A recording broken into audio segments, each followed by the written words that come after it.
Em tempos de crise, a saída para os empreendedores é buscar novas alternativas para viabilizar o seu negócio. Não é à toa que o financiamento coletivo, ou crowdfunding, tem despontado como saída não apenas para os criativos, mas também para quem busca oportunidades de estudar. Esse é o tema do Rio em Foco de hoje.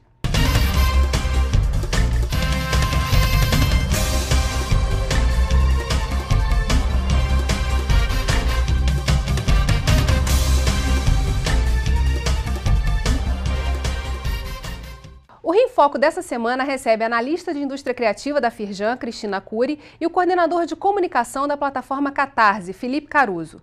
A plataforma do crowdfunding é a internet.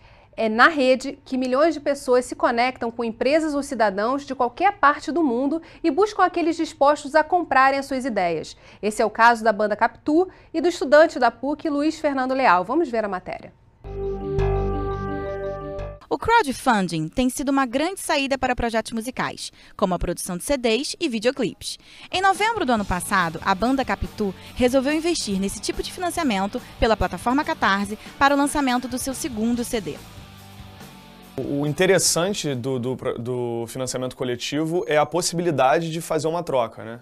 A pessoa não só vai estar doando dinheiro para você. No nosso caso, então, não existia essa opção. A gente colocou todas as opções com, no mínimo, o CD que a gente ia gravar em contrapartida. Então, funcionou muito como uma venda antecipada do disco. O menor valor, a pessoa já ganhava o CD e o download do CD. Foi muito importante para a gente, e eu acho que é crucial para quem quer fazer um financiamento coletivo, já ter o projeto todo definido.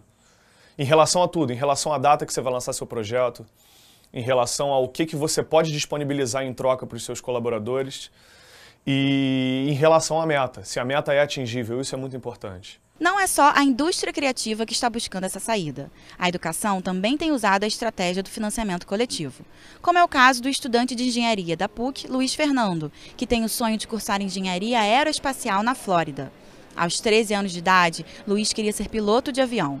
Infelizmente, teve que desistir de seguir a carreira, pois o grau de miopia o impedia de continuar, fazendo com que Luiz buscasse outros caminhos. Acho que para eu realmente causar impacto e estar imerso, né, nesse caldeirão, vamos chamar assim, de inovação e estar vivendo a experiência aeroespacial, eu tinha que ir para a Flórida. Tinha um conhecimento do crowdfunding, né, do que era e tudo mais. Foi quando eu falei, eu acho que essa ideia vai ser por aí. Vou ter que fazer um crowdfunding, né, para conseguir divulgar meu sonho, mostrar que realmente é algo válido para as pessoas e, quem sabe, conseguir. Apesar da carreira de piloto não ter dado certo na vida do Luiz Fernando, ele não desistiu dos seus objetivos, só que dessa vez com os pés no chão. Fez prova para o Cefet, passou para o curso de eletrônica, onde conheceu o mundo das Olimpíadas Científicas. E em 2011 ganhou em primeiro lugar a Olimpíada Brasileira de Astronomia. Foi quando o estudante resolveu unir engenharia e astronomia.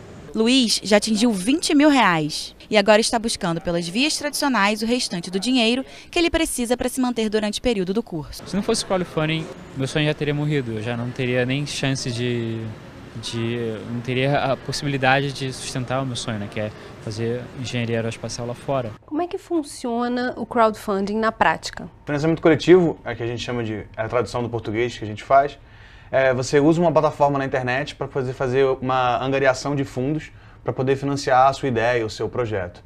Então, basicamente isso, você oferece contrapartidas que as pessoas vão fazer colaboração e elas recebem algo em torno daquela colaboração.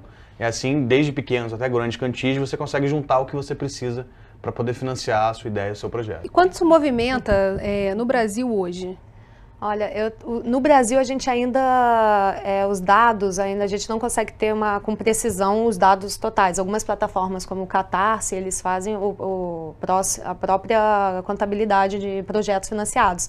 Mas a gente sabe, por exemplo, que no Kickstarter, que é uma das maiores plataformas do mundo, a arrecadação vinda do Brasil foi algo em torno de 2,5 milhões de dólares.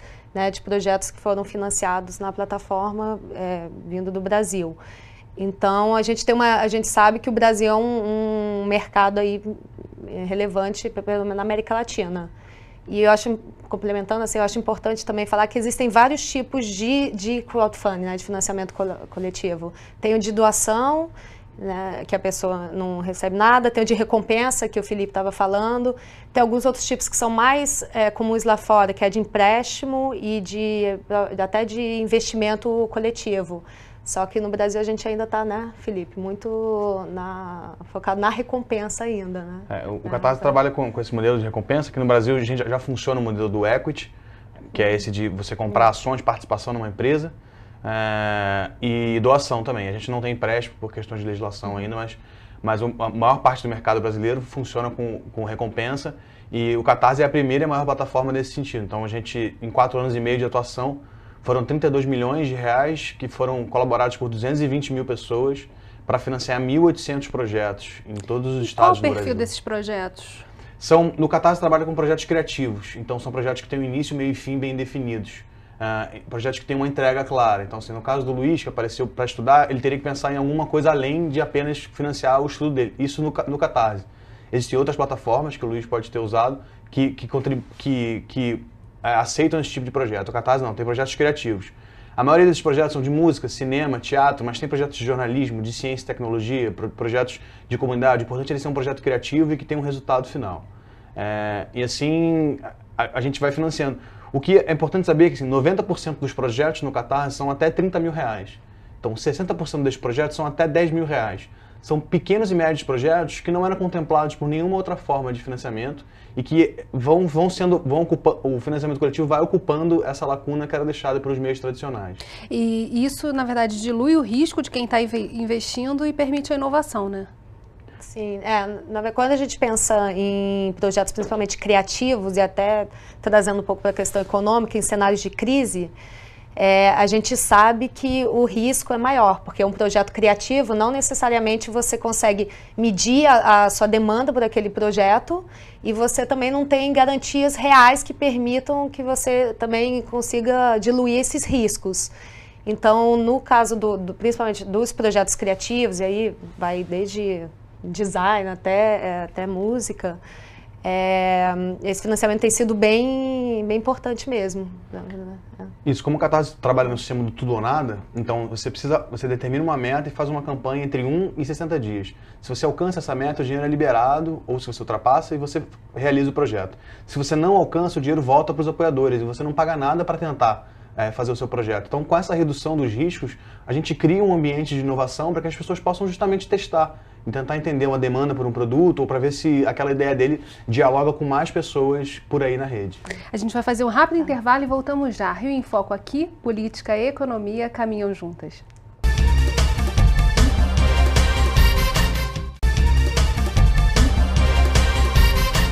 O Rio em Foco recebe hoje Cristina Curi e Felipe Caruso. Recentemente, o Sistema Firjan promoveu um evento para apresentar as principais plataformas de crowdfunding do país e aprofundar os conhecimentos sobre esse modelo de financiamento. Vamos ver.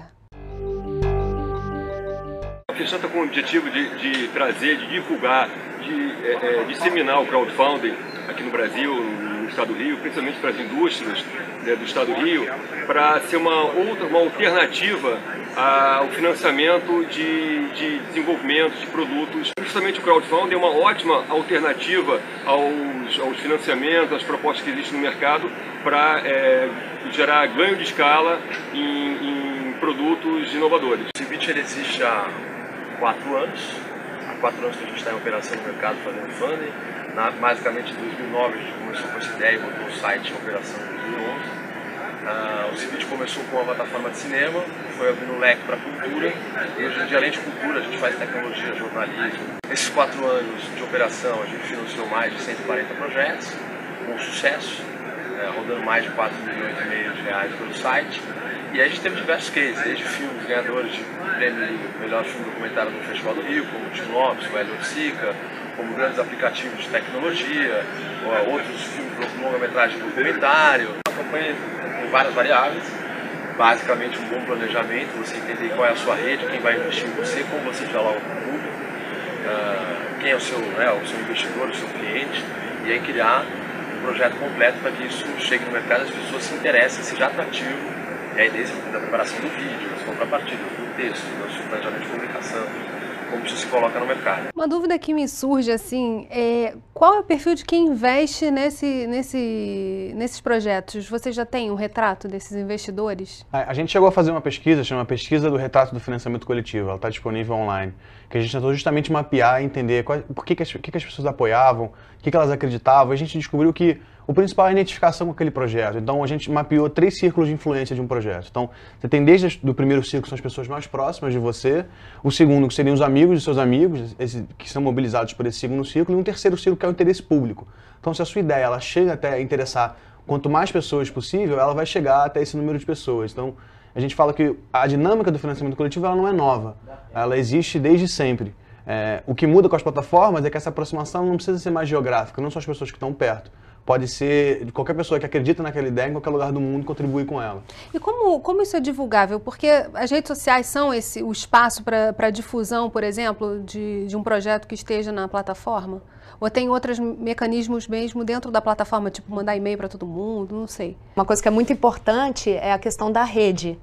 Né? E não só da rede, mas de você entender que a pessoa que está apoiando o seu projeto é uma pessoa que está interessada que ele seja realizado de alguma forma. Então, a pessoa que está interessada que ele seja realizado, não só ela vai para uma questão, um desejo dela, né, de acreditar naquele projeto, mas de fato que aquilo se concretize. Então, ela com certeza vai compartilhar, espalhar. O boca a boca também funciona, né? Exatamente. Eu tenho uma definição que dá mais simplificada, que é financiamento coletivo é juntar pessoas para dividir custos para realizar ideias.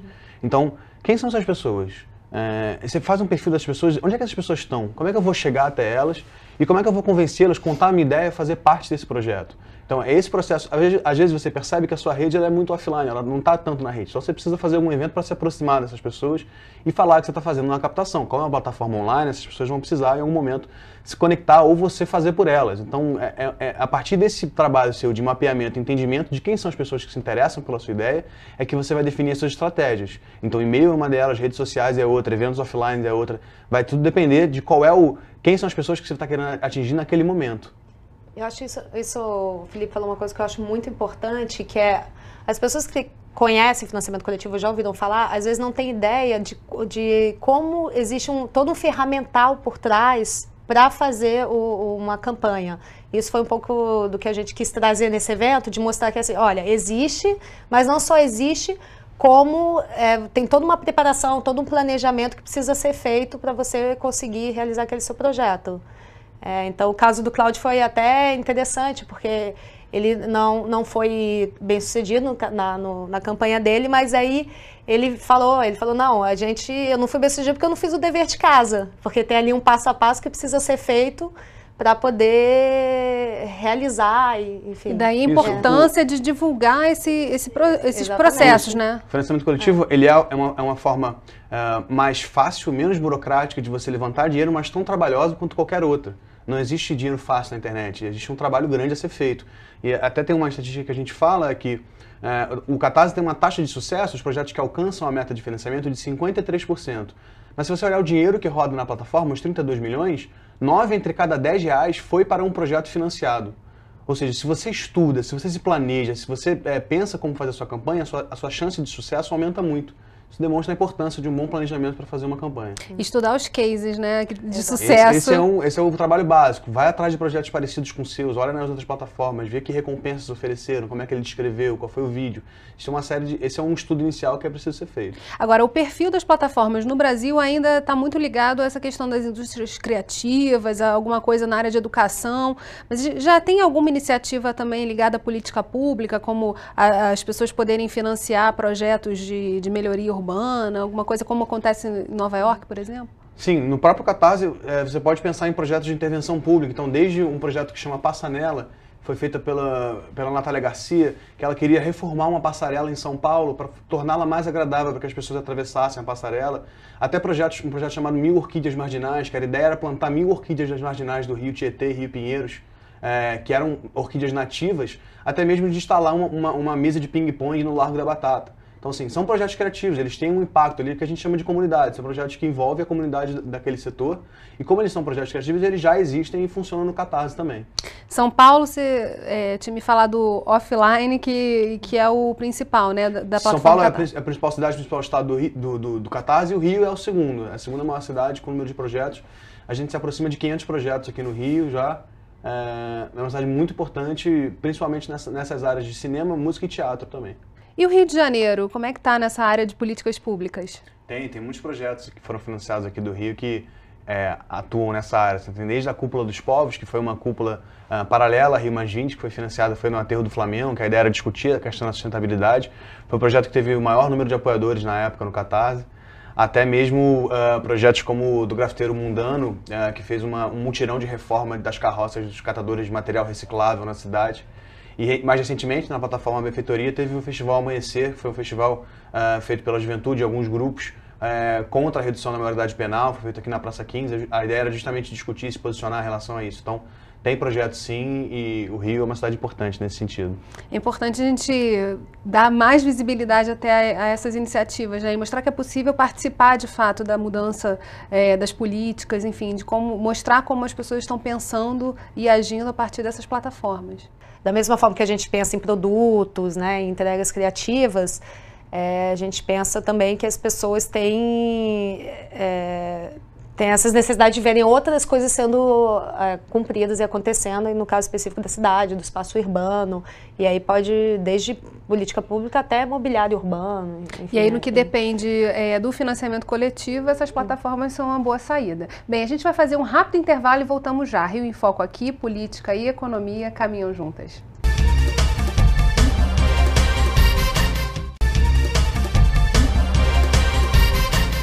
Nós voltamos nesse terceiro bloco falando de financiamento coletivo e temos algumas perguntas de internautas que mandaram as suas contribuições pelo Facebook do Fórum de Desenvolvimento do Rio. O primeiro é o Gerson Neto, aqui do Rio de Janeiro. Ele pergunta o seguinte, que ele tem um projeto e gostaria de saber como é que funciona essa plataforma, como é que o dinheiro vai para a conta dele? Tá, é uma forma muito pouco burocrática, como eu disse. Você entra na plataforma, é muito fácil, você começa o seu projeto, rapidamente se você cria um rascunho, começa a trabalhar nele, envia para a plataforma, a gente tem um processo de aprovação para ver se você está pronto, se preparou para a campanha, se o que você está pedindo faz sentido, se a descrição está clara, está transparente. Se estiver tudo bem com o seu projeto, a gente aprova e você bota ele no ar em até 4 dias úteis. Então, assim, é muito rápido esse processo. Você vai estabelecer esse prazo de campanha de 1 a 60 dias e a sua meta. Quanto você precisa alcançar para poder fazer aquele projeto. Você precisa pensar no mínimo que você precisa para fazer aquele projeto, pensando também nos custos que você vai ter com a produção das recompensas e a produção da própria campanha. Uhum. Uma vez terminada essa campanha, em até 10 dias úteis, o Catarse deposita esse dinheiro direto na sua conta, se você alcançou a sua meta. Se você não alcançou a sua meta, o dinheiro vai voltar para os apoiadores e você não paga nada para poder usar a plataforma. Mas ele tem que prestar conta para os apoiadores, por exemplo, do encaminhamento do projeto? Sim, a ideia é quando as pessoas apoiam um projeto, elas querem ver o desenvolvimento daquilo. Por mais que a gente pense em facilitar esse processo de pré-venda, ele é muito mais uma relação de coprodução do projeto. Então a ideia é se comunicar sempre com os apoiadores do seu projeto, falar como está o andamento daquilo, como é que está essa evolução. O Catarse, propriamente dito, ele não faz essa cobrança, mas ele faz essa facilitação desse contato entre os apoiadores e o realizador. A ideia é formar comunidades autogestionadas, não só para financiar, mas para também garantir a sua execução.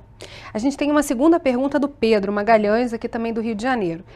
Ele é uma empresa e gostaria de investir num projeto bem interessante que ele viu numa plataforma. Ele queria saber como é que ele faz isso, como pessoa jurídica. Ele pode fazer esse investimento, assim, é muito importante. Na pesquisa do retrato do financiamento coletivo, a gente descobriu que as pessoas valorizam as empresas que se importam e que contribuem com projetos de financiamento coletivo. Eles só precisam entender que a dinâmica muda um pouco. As empresas deixam de ser o grande patrocinador daquele projeto e passa a ser mais um apoiador. Então, ela está ali, é importante dela se comunicar e se relacionar. Esse investimento pode ser feito por pessoa jurídica sem problema algum. Só entender essa mudança nesse tipo de participação, né? Uma mudança muito mais de fazer parte de uma ideia que está sendo colocada ali do que necessariamente ser o financiador principal de um projeto. Agora, se o interesse dele é retorno financeiro, a gente estava falando, existe uma modalidade de investimento coletivo, né? Existem algumas plataformas, acho que poucas plataformas, uma ou duas aqui no Brasil, que a pessoa entra investindo na empresa e futuramente, né, tendo o processo ali desenvolvido, ela tem um retorno financeiro, uma parte da empresa, uma ação da empresa. Mas esse tipo de financiamento, de investimento, ainda tem algumas questões de legislação que precisam ser trabalhadas. Está sendo regulamentado pela CVM. Pela CVM, já tem uma regulamentação da CVM estabelecendo tetos de captação, teto de investidores mais qualificados para fazer esse tipo de aporte. Mas existe sim uma modalidade de investimento coletivo. Agora, em termos de regulamentação, como acontece hoje? Quais são as leis que vocês estão submetidos como plataforma? E a pergunta é, se o Legislativo pode fazer mais? Quer dizer, se tem alguma outro tipo de ação que poderia colaborar para o desenvolvimento dessas plataformas? No nosso ver, assim, o Catarse ele é uma empresa de intermediação de negócios, uma empresa normal, paga um imposto normal. A gente está submetido às leis da sociedade civil normalmente como uma empresa normal. Então, está tudo regulamentado nesse sentido da plataforma de recompensa e plataforma de doação. Né? A plataforma, como a Cristina disse, em relação a empréstimo, que não tem no Brasil ainda, e o equity, ela precisa dessa regulamentação porque envolve uma questão financeira, mas isso já está sendo desenvolvido, já tem plataformas em operação junto com a CVM. Então, a minha ideia poderia ter uma simplificação tributária, porque isso acaba variando de estado para estado, da natureza do projeto, se ele fez por pessoa física ou por pessoa jurídica, isso ainda é um pouco confuso. Se houvesse um clareamento disso, facilitaria para que as pessoas pudessem financiar os seus projetos, mas eu vejo muito mais como incentivar e ensinar as pessoas a conhecer essa ferramenta para que elas, a partir do seu próprio trabalho, consigam tirar suas ideias do papel, sem ter que necessariamente esperar por algum grande financiador, como as leis de incentivo, ou propriamente editais, ou patrocínios de empresa. Então, ela é uma ferramenta muito empoderadora para dar fluidez para essa economia criativa. Então, se a gente puder levar isso para cada vez mais gente, ensinar as pessoas a usar a ferramenta, eu acho que já é um grande trabalho que o poder público está fazendo. Muda um pouco a visão do cidadão, né? Como partícipe do processo, que era aquilo que a gente estava falando no bloco anterior. A pessoa se sente com mais poder de agir, de ver as coisas acontecerem, de empurrar o que ela quer que aconteça. Isso, a gente costuma chamar que pode se chamar de economia do afeto, as pessoas se relacionam com aquilo que elas querem acontecer, mas ela também é um novo paradigma de responsabilização. As pessoas se tornam responsáveis por apoiar aquilo que elas querem ver acontecer. Então, existe um processo grande de empoderamento, as pessoas saberem que elas são capazes de alterar aquilo a partir do seu próprio trabalho, que abre uma possibilidade infinita de atuações e de projetos e ideias que podem, de fato, sair do papel com essa ferramenta. A gente viu lá no primeiro bloco o caso do menino que queria estudar, né? Queria estudar fora e estava tentando buscar. Isso tem se tornado comum, né? Quer dizer, pessoas que querem ajuda para poder fazer um curso de aperfeiçoamento, até a graduação no exterior. Eu acho que isso é uma tendência mais no exterior mesmo, né, Felipe? Essa tendência dessas plataformas de nicho, pelo menos eu vejo muito no exterior isso sendo mais difundido e mais... Você diz plataforma de nicho que seria assim, específica para educação, exatamente. Outra só para música. Exatamente, e tem uma plataforma grande de causas pessoais, né? Existem plataformas de nicho também no Brasil, o mercado é bem amplo, tenta pensar qual é o teu projeto, enfim, que plataforma serve melhor a esse teu projeto. E a tendência é esse número de plataformas crescer ou elas se juntarem e aí fecharem em nichos específicos? A gente já é um mercado de quase 5 anos, 4 anos e meio, então ele já não é um mercado novo, a gente já viu muita plataforma abrir e fechar nesse tempo. Então eu acredito que esse boom de plataformas ele tenha passado e a gente está numa acomodação do tamanho, do número de plataformas, né? Mas se você pensar em termos de apoiadores, o Catarse tem 220 mil apoiadores no Brasil todo.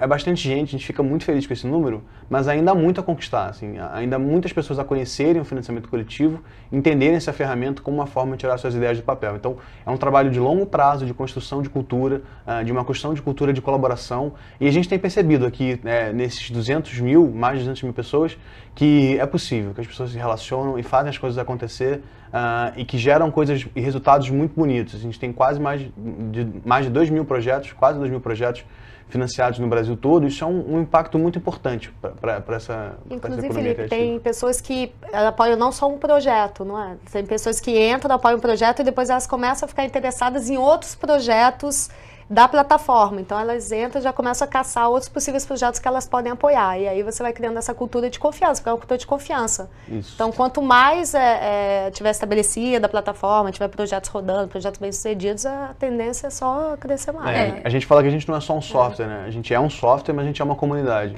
Comunidade de pessoas que se juntaram para tirar ideias do papel. E aí devem ter milhões de ideias aí escondidas e buscando apoiadores. O crowdfunding ou o financiamento coletivo, como ele é chamado aqui no Brasil, é uma saída. É só começar a buscar quais são as plataformas existentes. A gente está falando com o Felipe aqui da Catarse, mas tem várias outras, enfim, que a gente vai listar algumas para vocês. E aí, assim, buscar conhecer mais e pensar que é possível sim mudar a realidade de forma muito mais ativa, né? Ser uma pessoa de fato ligada nas redes. Infelizmente, nosso programa está chegando ao fim. Obrigada, Felipe, obrigada, Cristina, e obrigada a você que ficou com a gente até agora. O Rio em Foco é o programa do Fórum Permanente de Desenvolvimento Estratégico do Estado do Rio. Para acompanhar os nossos debates, acesse a nossa página na internet ou as nossas redes sociais. Você também pode acessar esse programa no site www.rioemfoco.rj.gov.br ou pelo www.tvalerj.tv. Fica ligado que você pode também participar fazendo perguntas. Não perca o próximo programa. Obrigada, até a próxima.